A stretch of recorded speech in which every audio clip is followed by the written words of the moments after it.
Langit ng Diyog, mga balaan nga nagatilindog kay madamon yan. Puti ang panapon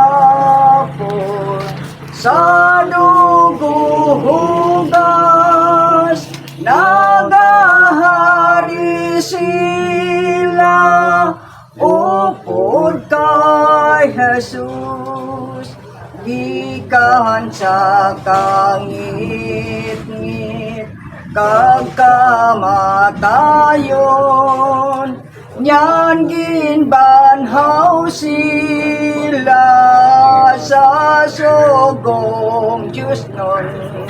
May nakaptan sila nga katingalahan, pagkating tingong nga gaambahan, sa Diyos nga gamhanan,